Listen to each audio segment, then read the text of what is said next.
that in the midst of destruction coming, in the midst of living in a day and age where folk are turning away from God, and there are only a few of us that are trying to hold fast the profession of our faith, God speaks one more time to Jeremiah and gives them a prolific, powerful proclamation. He says, they shall, Deacon Matthews, fight against you. Somebody help me make sure I'm in this Bible. It says they shall fight against you. But they, and that's where I want to hang my hat, and I'm going home, I declare. He says they shall fight against you. So the prolific, powerful proclamation is that you will have enemies. So Veronica, for all of those of us that walk around here like we don't have no enemies, and walk around here like everybody loves us, and walk around the town and the community acting like we the best thing since sliced bread, act like we just fell out of heaven. God said that there are going to be some folk that are going to rise against you. Do I have a witness here? And all of us got to understand that if you're on the Lord's side, you got some enemies. If you're standing on the promises of God, there's some folk that don't like you. If you're preaching the word of God, there's some folk that'll smile in your face and will stab you in your back. When you're standing on the Lord's side, there's going to be some folk that's going to talk about you. Folk going to scandalize your name. Folk going to call you everything but a child of God. But the text says, but. That means that it is a conjunctional sentence. That means that there's some prolific power that comes behind it. That means that that which come before has been negated by the but that's in the text. That means it's the door hinges that's going to open or close the door. So if he said they shall fight against you and comes back and says but, that means everything that God just said before reads will be negated in the latter. In other words, he said they shall fight against you, but something better is coming. They shall go through sickness and distress, but I will do something for them. They shall be scandalized and lied on and persecuted, but I shall do something for them. He says, number one, but they shall not prevail. Do I have a witness here? Secondly, he said, for I am with thee. Two things in the text. Number one, they might rise against you, but they shall not prevail. Sickness might come, but it won't prevail. Famine in your finances might come, but it won't prevail. Trouble on your job might come, but it won't prevail. Trouble in your home, the church house, the schoolhouse, your house, the White House, my jailhouse might come, but it shall not prevail. Do I have a witness here? He says, number one, it won't prevail because the Lord, my God, is with thee. In other words, whatever you're going through, God is there. If you're going through darkness, God is there. If you're going through distress, God is there. If you're going through tribulation, God is there. If you're going through brokenheartedness, God is there. If you're going through a mixed up relationship, God is there. If you're going through famine in your finances, God is there. If you're going through trouble in the church, God is here.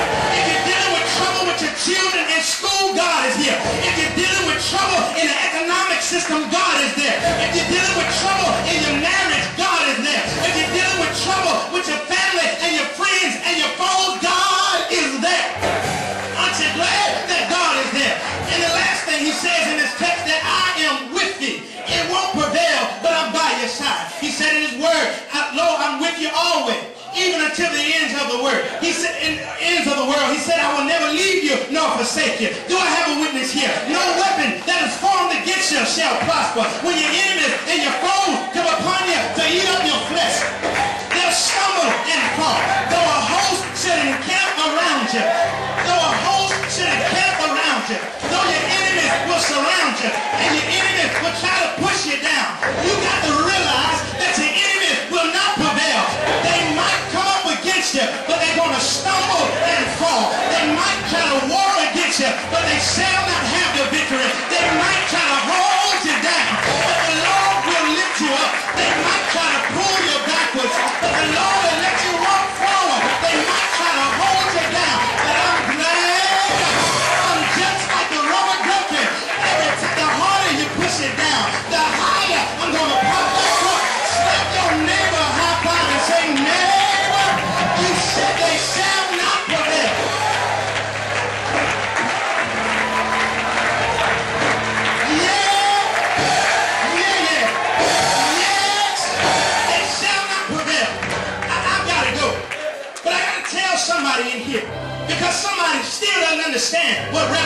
talking about? Well, I can remember the Indian rites of passage.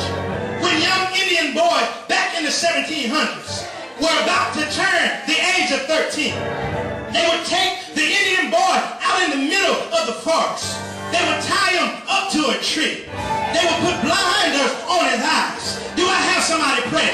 And the older men in the tribe would say that if the boy can make it through the midnight and make it over into the morning, that if he can make it through everything that he has to go through in darkness, that he will be able to have the rights of a full-fledged adult. Are y'all praying with me in here?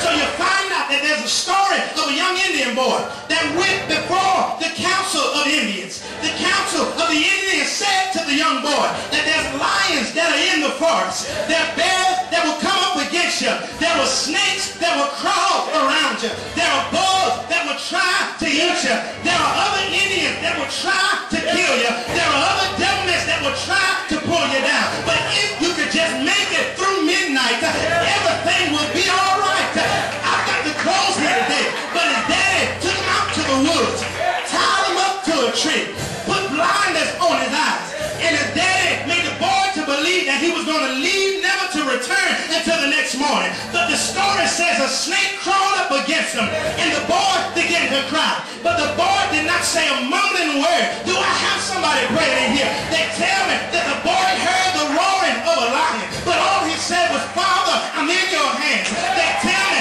that a bear began to growl at the boy, but the boy did not move because he was in the presence of God. Do I have a witness here? They tell me that bugs began to eat on the boy, but the boy, Lord have mercy, soon was delivered from the bug, and he would just say, God, I am your child, and if I'm your child, I believe I can make it through midnight. Do I have a witness here?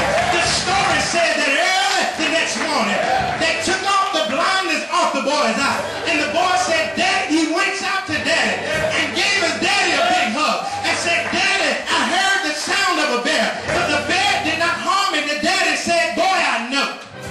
The boy said, I heard the roaring of a lion, and it seemed like it was right behind me, but the lion did not bother me. And the daddy said, boy, I know. The boy said, Daddy, I felt something crawling up my legs, and it felt like a snake. And all of a sudden, I could not feel the snake crawling up my leg. And the daddy said, boy, I know. The boy said, Daddy, I felt bugs crawling all over my body, and I felt something biting in my skin, and after a while, it didn't bother me anymore. And the daddy said, boy, I know.